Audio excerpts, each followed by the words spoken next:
আজকের আমাদের বিষয়বস্তু হলো যে কন্ট্রাইন্ডিকেশন অফ যোগা। যোগায় কন্ট্রাইন্ডিকেশন আমাদের কি কি দেখতে পাই, মানে কোন অবস্থায় যোগাসন কিভাবে কতটা করা উচিত অথবা উচিত না। যোগাসন সাধারণত নিরাপদ একটি এক্সারসাইজের পদক্ষেপ, এবং সেটাকে যদি আমরা শ্বাস প্রশ্বাস ঠিকভাবে ব্যবহার করি, যদি কনসেন্ট্রেশন অফ মাইন্ডকে ঠিকভাবে করি, তাহলে যোগার গুরুত্ব অপরিসীম, এটা আপনারা সকলেই জানেন। আজকে আমরা কন্ট্রাইন্ডিকেশন নিয়ে আলোচনা করব। হাই ব্লাড প্রেশারের রোগীর পক্ষে, হাই ব্লাড প্রেশার যাদের আছে তাদের শীর্ষাসনের মতো ওই ধরনের গভীরভাবে ডাউনওয়ার্ডস পশ্চার করা উচিত না, যেটা মাথার আভ্যন্তরীণ পোর্শনে অতিরিক্ত চাপ সৃষ্টি করে এবং রক্তের চাপকে বাড়িয়ে দেয়। এই জন্য হাই প্রেশার যাদের আছে বা হাইপার টেনশন আছে তাদের কখনোই এটা করা উচিত নয়। গ্লুকোমা বা চোখের সমস্যা যদি থাকে, তাহলে কি না, এরাও কোনো রকম উল্টো ভঙ্গিতে কোনো ধরনের পশ্চার যদি না করে সেটাই বেটার হয়, সেটা চোখের পক্ষে ক্ষতি করতে পারে। 3 নম্বর কি না, হার্নিয়া।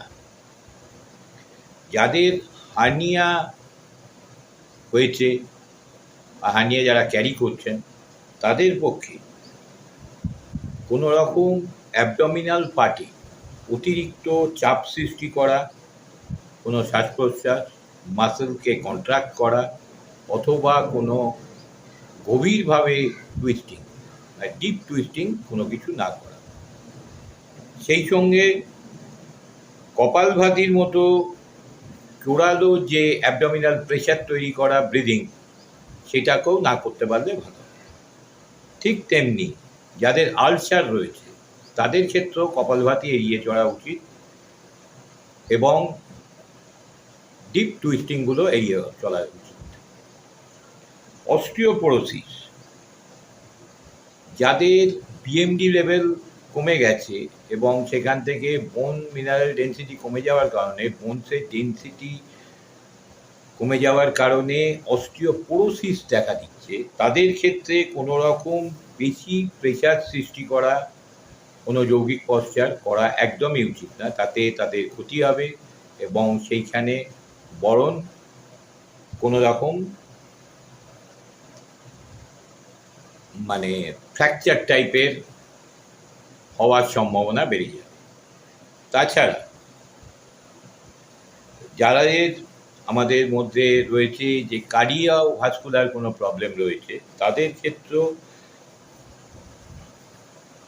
অতিরিক্ত চাপ সৃষ্টি করা কোনো আসনের পশ্চার নয়, এবং শ্বাস প্রশ্বাস তারা কখনোই ধরবে না, অর্থাৎ কখনোই কোনো কুম্ভক জাতীয় জিনিসে তারা যাবে না। তাহলে তাদের কিন্তু ব্লাডের প্রেশার বেড়ে যাবে এবং হার্টের ওপর অতিরিক্ত প্রেশার পড়বে। তাছাড়া যদি স্লিপ ডিস্ক থাকে, যদি টেন্ডন টিয়ার থাকে, যদি লিগামেন্ট ইনজুরিজ থাকে, সেই সমস্ত ক্ষেত্রে সেই সমস্ত জয়েন্টে যাতে কোনোভাবেই অতিরিক্ত প্রেশার না পড়ে সেদিকে খেয়াল দিতে হবে। তাছাড়া লো ব্যাক পেন, লাম্বোস্যাক্রাল রিজনে যদি অতিরিক্ত মাত্রায় পেইন থাকে, অবভিয়াসলি সেটা কোনো রকম বোনস ডিস্কের প্রবলেমের জন্যই এসছে, সেখানেও কিন্তু কোনোভাবে ডিপলি বেন্ড করা যাবে না এবং কোনো জিনিসই সেখানে খুব একটা প্রেশার ক্রিয়েট করা যাবে না। এইগুলোর দিকে বিশেষভাবে নজর দিতে হবে। তাহলে আমরা যোগব্যায়াম অবশ্যই করব, সুন্দরভাবে করব, কিন্তু কোন ক্ষেত্রে কতটা করা উচিত, তাছাড়া প্রেগনেন্ট ওমেন এখানেও বাদ দিতে হবে। এই সমস্ত জিনিসগুলোকে মাথায় রেখে এবং মেয়েদেরও কিছু শারীরিক কন্ডিশনের সময় সেগুলো আমরা এগুলো থেকে অব্যাহত থাকব, তাহলে তখন পেটের ওপর খুব একটা চাপ সৃষ্টি করা যাবে না।